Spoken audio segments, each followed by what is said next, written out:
Welcome back, deep divers. Today we're tackling something a little unexpected, an ancient military campaign. A military campaign. Yeah, and we're going to see how it connects to modern life, and believe me, there's some seriously cool wisdom hidden in there. All right, I'm intrigued. We're diving into the book of Joshua, specifically chapter 12. Okay. So get ready to conquer some challenges the Joshua way. So what's so special about this chapter? It's basically a victory log.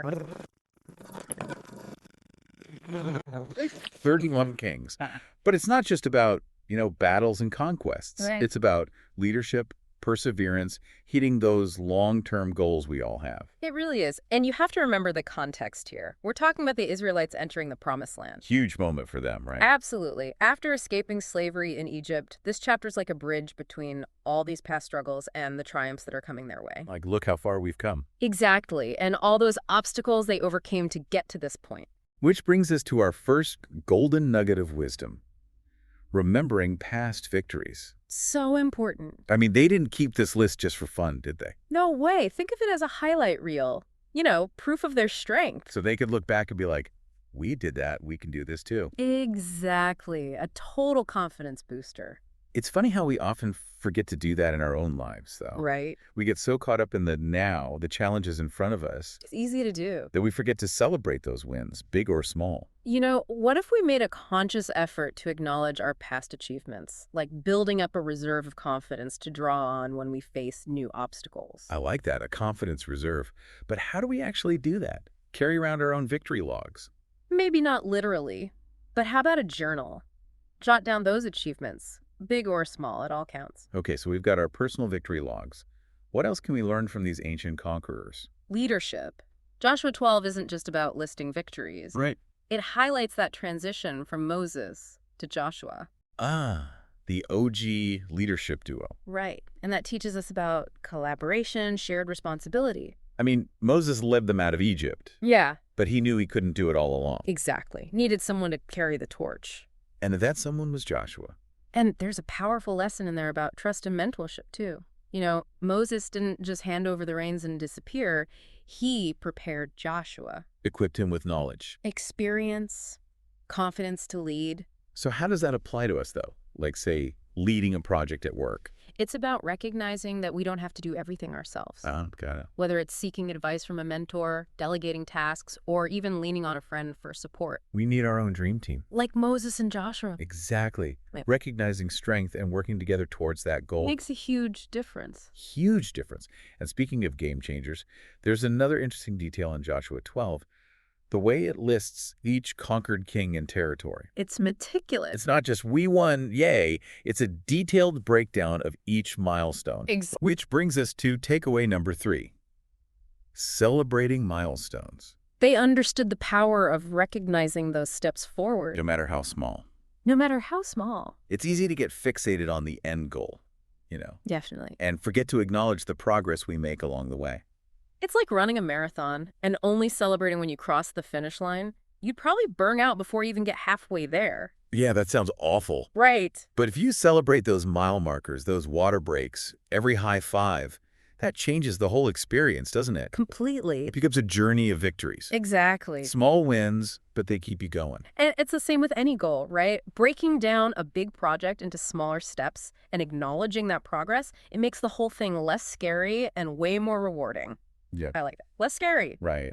Yeah. And it's not just about feeling good, Each victory, no matter how small, it kind of reinforces that belief in yourself and your ability to achieve what seems impossible. Yeah, building momentum, proving to yourself, hey, I can do this. Exactly. And that brings us to another crucial element woven into Joshua 12, faith.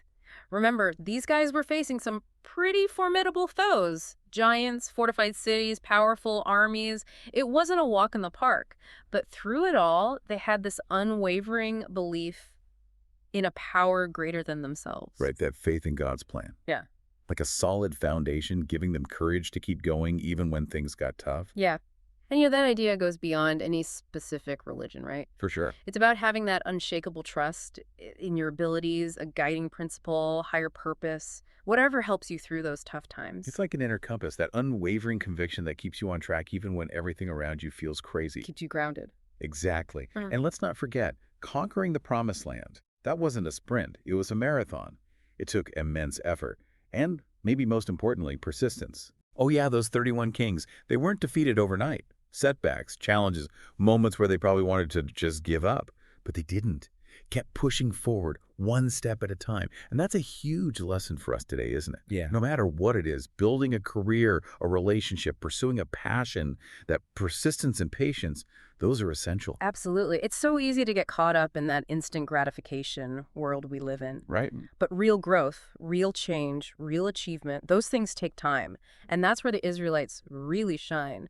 They understood that setbacks were going to happen, but they didn't let those setbacks define them. They learned, they adapted, they kept moving forward, grit and determination. So it's not about avoiding challenges. It's about seeing them as opportunities, right? To Uh-huh. grow, to learn, to become more resilient.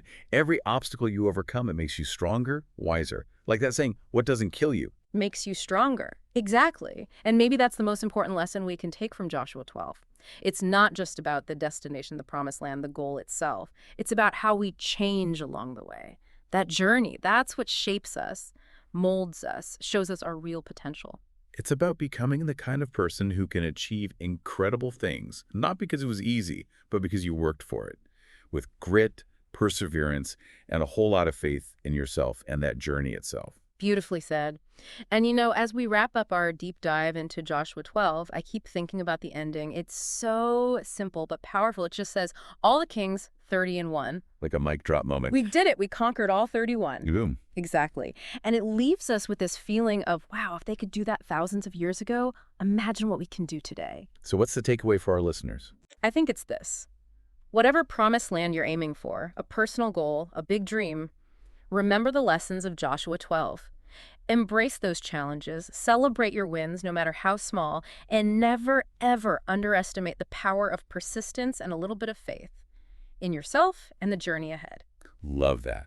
And remember, listeners, you've got the power to conquer your own 31 kings. Keep striving, keep growing, keep believing.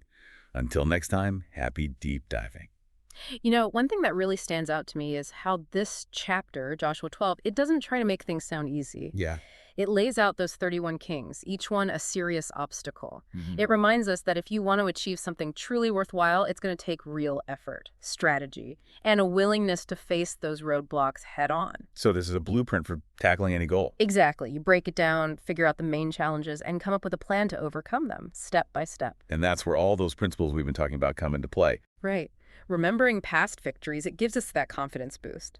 Collaborating, that helps us utilize our strengths. Celebrating those milestones, that keeps us motivated. And having faith in our vision, that guides us along the way. And of course, persistence, that ensures we actually reach the finish line, no matter how long or tough the journey gets. It's not about avoiding the tough stuff. It's about embracing those challenges, seeing them as opportunities to grow, to learn, to become more resilient. Every obstacle we overcome, it adds to our experience. We come out stronger, wiser. And that might be the most profound takeaway from Joshua 12. It's not just about the destination, the promised land, the end goal. It's about how we change during that process. It's about becoming the best versions of ourselves, capable of achieving anything we set our minds to. It's not about having success handed to you. It's about earning it. Through hard work, determination, and refusing to give up on your dreams. Couldn't have said it better myself. And as we wrap up our deep dive, I keep coming back to that final line in the chapter. It just says, all the kings 30 and 1. Such a simple but powerful statement. A real summary of their accomplishment. A testament to their perseverance. Yeah, like they're dropping the mic after an incredible performance. Exactly. We did it. We conquered all 31. And it leaves us feeling empowered. If they could do that thousands of years ago, just imagine what we can achieve today. So what's the message we want to leave our listeners with? No matter what promised land you're aiming for, whether it's personal, professional, or even a dream for a better world, remember what we've learned from Joshua 12. Embrace the challenges, celebrate every win, no matter how small, and never underestimate the power of persistence. Beautifully said.